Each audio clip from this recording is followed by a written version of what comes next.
कोई कल को कहेगा जी हमें मुस्लिम राष्ट्र बनाना है, कोई कहेगा हमें बौद्ध राष्ट्र बनाना है, कोई कहेगा हमें जैन राष्ट्र बनाना है, ईसाई राष्ट्र बनाना है। तो इस तरह से चूंकि हमारा जो देश है वो धर्मनिरपेक्ष देश है, और चूंकि ये जो इस तरह की जो यात्रा है सिर्फ और सिर्फ एक तरह से अराजकता फैलाने का काम करती हैं, जो मैं समझता हूँ किसी भी तरीके से देश के नागरिकों के ना तो हित में है और ना ही इस तरह से देश के किसी भी व्यक्ति के हित में है।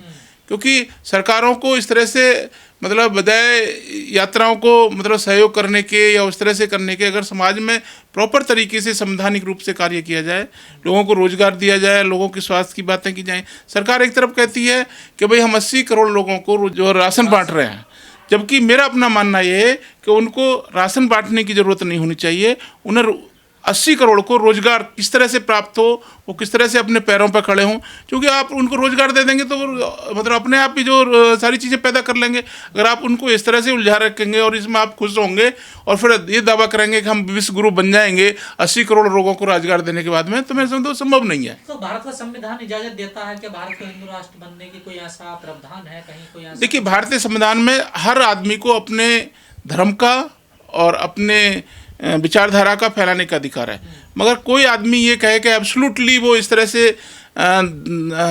हिंदू राष्ट्र बना लेंगे और कोई राष्ट्र बना लेंगे, तो वो उसकी जो इजाज़त नहीं देता, और इस तरह की गतिविधियां संविधान के विरुद्ध हैं। और जो चीज़ संविधान के विरुद्ध है, जो देश के विरुद्ध है, ये मानिए मतलब गैर संवैधानिक है, टोटल गैर संवैधानिक है। सर, ये भी कहा जाता है कि हिंदुओं को खतरा है, हिंदू मतलब कम होते चले जा रहे हैं, धर्म परिवर्तन कर रहे हैं लोग।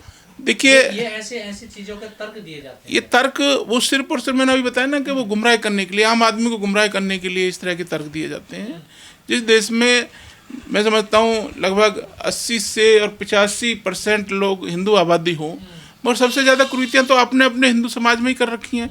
आप हिंदू समाज के ही व्यक्ति के साथ खाना नहीं खा सकते, उसके हाथ का छुआ हुआ पानी नहीं पी सकते हैं, तो खतरा तो उन चीज़ों से है समाज के लिए। उन चीज़ों को ख़त्म करने के लिए आज तक कभी किसी को जाति को ख़त्म करने की बात नहीं होती। किसी भी जो मतलब जो आज भी देश आज़ाद होने के बाद में जबकि छुआछूत आर्टिकल 17 में ख़त्म कर दिया गया है, मगर उसमें देखा गया है कि वो आज भी ज्यों का त्यों बना हुआ है।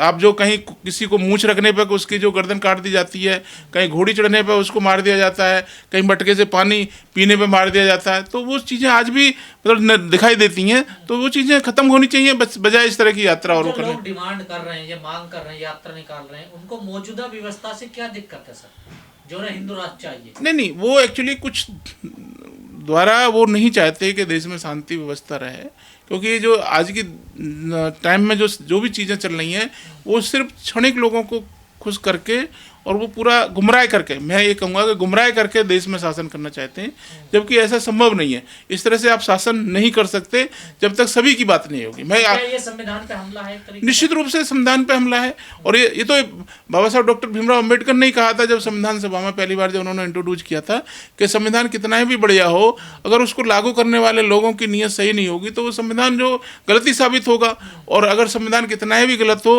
अगर उसको लागू करने वाले लोगों की नीयत साफ सुथरी होगी तो निश्चित रूप से संविधान अच्छा ही साबित होगा। तो आज निश्चित रूप से संविधान को लागू करने वाले लोगों की ना तो नीयत सही है, ना उनकी इच्छा शक्ति है, ना ही वो समाज में इस तरह का कोई काम करना चाहते हैं जो समाज और देश के हित में हो। लेकिन कई लोग ये कहते हैं अगर भारत हिंदू राष्ट्र बन जाता तो देश के लिए बड़ा दुर्भाग्य होगा सर। नहीं, ये आप देखिए, मैंने अभी जैसे बताया कि जो आप किस हिंदू राष्ट्र की बात कर रहे हैं, मेरे पास अभी एक पंडित जी आए, वो ऐसी बातें करने लगे भाई मुझे अपने बच्चे की शादी करनी है, तो उन्होंने दुनिया भर की चीज़ें बैरियर बता दिए कि जी हमारा इस कास्ट में हम शादी नहीं कर सकते क्योंकि हम उनको ऊंचा मानते हैं। कोई कह रहे कि हम इस कास्ट में शादी नहीं कर सकते, वो हमसे नीचे हैं। तो इवन जो ब्राह्मण अपने आप को कहते हैं कि भाई हम सर्वश्रेष्ठ हैं और हिंदू माइथोलॉजी के अनुसार वो हैं फर्स्ट नंबर पे, उनके अंदर ही इतना जाति भेद और वो है। तो अगर इस तरह की भेदभाव रहेगा समाज में तो कहाँ कौन क्या कर पाएगा।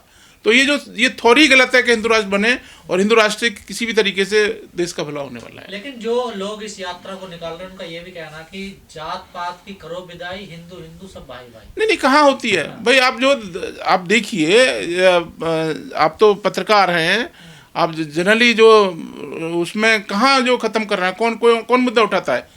कोई मुद्दा उठाता है इस बात पे? कोई नहीं उठा रहा। पर ये भी कहते हैं कई शंकराचार्य कि जो हिंदू धर्म है वो जात पे ही टिका हुआ है, हाँ तो वो जात हटा दी जाएगी तो इसका कोई अस्तित्व नहीं बचेगा। तो वो यही तो चाहते हैं भाई, ऊंच नीच की जो व्यवस्था है वो यही तो चाहते हैं। ऊंच नीच की व्यवस्था, वही व्यवस्था तो संविधान के अगेंस्ट है। संविधान तो ऊंच नीच की बात करता ही नहीं है। संविधान तो सबको एक समानता की बात करता है भाई, जिसमें काबिलियत होगी, जिसमें, मगर उस पर कभी काम ही नहीं हुआ आज तक, किसी भी सरकार ने काम नहीं किया। हजारों साल पुरानी व्यवस्था को ये लोग लाना चाहते हैं।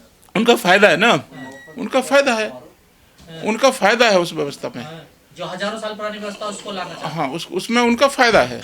अगर इसलिए गैर संवैधानिक है और तो फिर इस पे कार्रवाई क्यों नहीं हो रही, इसे रोका क्यों नहीं? क्योंकि कार्रवाई करने वाले लोग भी वही हैं, और जब कार्रवाई करने वाले लोग वो हैं तो वो कौन रोकेंगे भाई? वो बढ़ावा भी वही दे रहे हैं, कार्रवाई भी वही करेंगे, बट वो जो उसको नहीं करना चाह रहे। पर संविधान की शपथ लेके जो नेता मंत्री इसमें शामिल हो रहे हैं, तो संविधान की शपथ ले रहे हैं और संविधान के खिलाफ ही जा रहे हैं। ये तो हमेशा से होता रहा है कि जो संविधान की शपथ लेता है मगर वो संविधान उसी व्यवस्था के अगेंस्ट विरुद्ध काम करता है।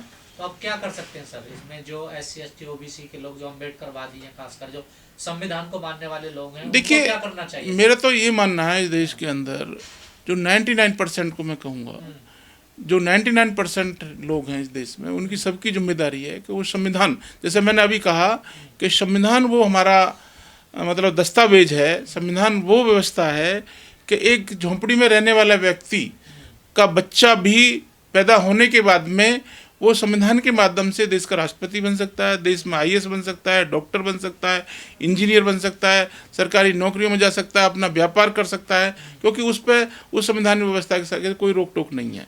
और चूंकि हर व्यक्ति जब अपना सपना देख सकता है और देख ही नहीं सकता, उसको पूरा भी कर सकता है, तो जो हमारी संवैधानिक व्यवस्था है वो प्रॉपर तरीके से सुरक्षित रहनी चाहिए और उसको बचाने के लिए हर नागरिक को उस पर काम करना चाहिए। और जो ये चंद लोग हैं जो 0.1% में बताऊंगा, ये वो नहीं चाहते कि, देखिए अभी हम सुप्रीम कोर्ट में एक प्रोग्राम किया था पीछे, मैं अभी उस पर बताना चाह रहा हूँ आपको कि जो कॉलेजियम सिस्टम बनाया, कॉलेजियम सिस्टम का मतलब ये है कि अगर एक क्लर्क का भी एग्जाम होगा तो इसमें एक प्रोसेस होगा, एग्जाम होगा, इंटरव्यू होगा, लिस्ट बनेगी, सारी चीज़ें।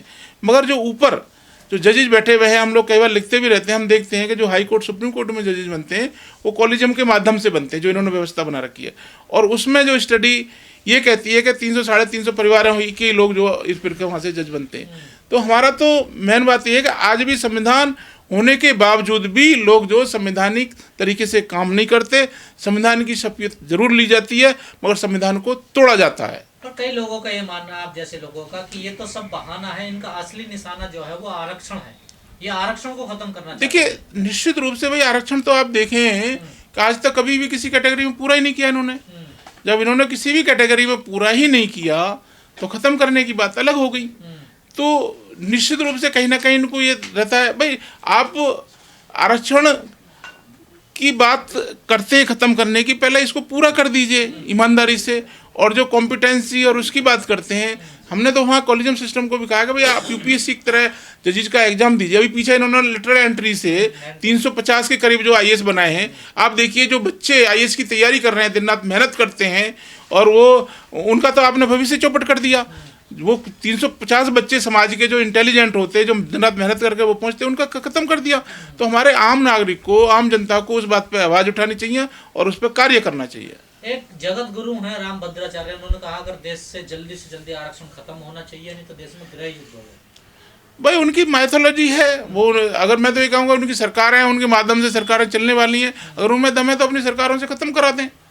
सरकार ऐलान करे इसको लेकर। बस सरकार से अब खत्म कौन करेगी भाई? एक सरकारी तो व्यवस्था है और सरकार उनकी विचारधारा की चल रही है। अगर वो इतना ही चाहते हैं, बट चूंकि वो भी जानते हैं कि जो संविधान द्वारा दी गई व्यवस्थाएं वो इतनी आसानी से खत्म नहीं हो सकती, वो समाज को अननेसेसरी गुमराह करते हैं। क्या ये सरकार है इसके पीछे से, जैसे पानी में ये पत्थर मार के देखती है हलचल हो रही है नहीं हो रही, इस प्रकार की घटनाएं तभी की जा रही, चाहे यात्रा हो या आरक्षण को लेकर? भाई वो उससे उनको फायदा है। एक चीज बताइए, नहीं वो देखना चाहते हैं समाज में हलचल होगी, इन चीजों से नहीं होगी क्या? देखिए मैंने अभी क्या कहा कि जिस व्यवस्था से किसी मान लो आपको किसी व्यवस्था से फायदा है तो आप उस व्यवस्था को क्यों छोड़ेंगे भाई? आप जैसे मान लीजिए आप पत्रकार हैं, आपका पत्रकार साथ से आपका नाम, फेम, रोजी रोजगार सब कुछ चल रहा है, और आपसे कहे कि भाई आप इसको छोड़ दी, तो नहीं छोड़ेंगे ना। इसी प्रकार से उन लोगों का भी इस तरह की देश में विद्वेष फैला के, इस तरह की यात्राएं करके, इस तरह के भाषणबाजी करके उनकी दुकानें चल रही हैं, तो वो अपनी दुकानों को इतनी आसानी से खत्म थोड़ी होने देंगे। SC ST OBC को क्या करना चाहिए जो बहुजन जिन्हें 85% का? भाई देखिए, निश्चित रूप से सारा वो जो होता है सरकार बदलने से ही होता है। सरकार में उसी विचारधारा के लोग पहुँचें, और वहाँ जब वो पहुँचेंगे तो निश्चित रूप से, क्योंकि अल्टीमेटली भारतीय संविधान ही सुप्रीम है, और जब भारतीय संविधान सुप्रीम है तो उसी के माध्यम से सरकार बनी हुई सरकार में सारी ताकत होती है। और जब वो लोग उसी विचारधारा के पहुँच जाएंगे तो ये सारी चीज़ें तो अपने आप ही खत्म हो जाएंगी। जैसे आपको ध्यान हो कि श्रीमती इंदिरा गांधी जी ने बैंकों का राष्ट्रीयकरण एक ही झटके में कर दिया करता, और उसमें हर आदमी के लिए बैंकों में जॉब करने का और सब। तो जो सरकार में सारी पावर है, सरकार जो चाहेगी वो कर देगी, मगर वो भी संविधान के अनुसार रखे। तो जो भी, ऐसा नहीं है, इस देश में संविधान है, जब तक संविधान जिंदा है हर आदमी के अधिकार सुरक्षित हैं, हर आदमी के कर्तव्य सुरक्षित हैं। अगर वो कोई वॉयलेट करेगा तो उसके लिए संविधान के अनुसार दंडित भी किया जाएगा। देखिए, all India SC SC advocate welfare organisation के माध्यम से देश में सभी जो भी हमारे साथ में काम कर रहे हैं, एडवोकेट साथी काम कर रहे हैं, उन्हें स्पष्ट दिखाई दे रहा है कि जो कॉलिजन सिस्टम है उसके माध्यम से भी SC ST OBC के जो लोग हैं उनको जजेज नहीं बनाया जा रहा, ना हाई कोर्टों में ना सुप्रीम कोर्टों में। वो जो उनका प्रतिनिधित्व होना चाहिए था वो प्रतिनिधित्व नहीं मिल पा रहा है। तो all India SC SC advocate welfare organisation ने अपनी पूरी ताकत के साथ अपनी बात सुप्रीम कोर्ट में रखी है कि हमें जो हमारे जो शेड्यूल कास्ट के लोग हैं we should be appointed as a advocate. सरकार पे भी आरोप लगता है कि सरकार भी SC ST OBC के जज नहीं बनाना चाहते। आप लोग कह रहे हैं कि जो कॉलिजन सिस्टम का जो पकड़ है सिस्टम में वो लोग भी नहीं चाहते, खासकर जो 350 परिवार है, तो फिर कैसे रास्ता निकलेगा सर? देखिए, जो जब अपॉइंटमेंट की बात आती है तो कुछ लोग जो देश के अंदर जो पहले जो ज़्यादा पढ़े लिखे लोग थे उन लोगों ने सिस्टम पर कब्जा कर लिया। जो इंडियन कॉन्स्टिट्यूशन जब ड्राफ्ट हुआ तो ड्राफ्ट होने के बाद जो एजुकेशन, जो कॉन्स्टिट्यूशन के जो हमारे संस्थान हैं, चाहे वो एजुकेशन का संस्थान है, चाहे जुडिशरी का संस्थान है, या प्रोसिक्यूशन सिस्टम है, वो सारे के सारे ज़्यादा जो पढ़े लिखे लोग थे उन लोगों ने उसको अडॉप्ट कर लिया। और हम जो शेड्यूल कास्ट के, शेड्यूल ट्राइब, बैकवर्ड माइनॉरिटीज के जो लोग थे वो कम पढ़े लिखे लोग थे, तो इसलिए वो उस चीज़ से वंचित रह गए, क्योंकि उनको वो एजुकेशन के आधार पर उनको कहा गया कि आपकी एजुकेशन उतनी नहीं है। और फिर जब आज एजुकेशन में हमारे शेड्यूल कास्ट, बैकवर्ड माइनॉरिटीज के लोग बढ़े हैं तो अब उनको दूसरे तरीके से कि आप लोग कैपेबल नहीं हैं, आपको इसलिए नहीं लिया जाएगा। तो लेकिन आज कैपेबल लोग हैं, और कैपेबल लोग होने के बाद आज इंटेंशनली उनको नहीं लिया जा रहा है, क्योंकि देश का जो सिस्टम है, जो डेमोक्रेसी सिस्टम है, उसको बनाए रखने के लिए सभी वर्गों का प्रतिनिधित्व होना बहुत जरूरी है। तो क्या कॉलिजन सिस्टम में अगर आरक्षण का प्रावधान हो जाए तो क्या वो चीजें हो सकती हैं? दे इम्पोर्टेंट ये है कि चाहे सिस्टम कॉलेजियम वाला रहे, चाहे शेड्यूल कास्ट, चाहे रिजर्वेशन वाला रहे, लेकिन शेड्यूल कास्ट के, बैकवर्ड के, माइनॉरिटीज के जो जजेज हैं उनका अपॉइंटमेंट होना इसलिए ज़रूरी है क्योंकि एक न्यायिक व्यवस्था है, जो कॉन्स्टिट्यूशन ने हमें एक न्यायिक व्यवस्था दी है, वो इसलिए दी है कि प्रत्येक व्यक्ति का इस पर विश्वास बढ़े। और देश के जब नागरिकों का विश्वास बढ़ेगा तभी देश बेहतर तरीके से आगे ग्रोथ कर पाएगा। आज अब देश के अंदर असंतोष पैदा हो रहा है सरकार के प्रति भी, और समाजों में असंतोष कैसे होगी? क्या रास्ता है आपकी तरफ से? कोई सुझाव? क्या मतलब कैसे नियुक्ति हो SC ST OBC के जजों की? देखिए, हमने हमारा उद्देश्य, जो हमने जो अभी नियुक्ति की बात की है सुप्रीम कोर्ट में, हमने पहले भी ये बात रखी थी कि हमारे अध्यक्ष साहब ने भी ये बात रखी थी कि हमको चाहे रिजर्वेशन के माध्यम से अपॉइंट किया जाए, चाहे कॉलेजियम के माध्यम से अपॉइंट किया जाए, हमें अपना प्रतिनिधित्व चाहिए।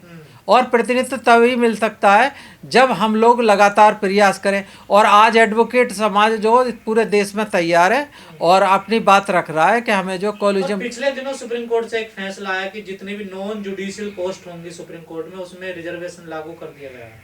कि वो जजेज के लिए नहीं है, वो तो आम आदमी के लिए। उसमें रिजर्वेशन होने से ना होने से जुडिशरी पे, न्याय पे कोई प्रभाव पड़ने वाला नहीं है। इसको तो बड़ा फैसला बताया जा रहा था। सवाल ये है कि हमें न्याय चाहिए, और न्याय के लिए ये जरूरी है कि न्यायिक व्यवस्था पर विश्वास चाहिए।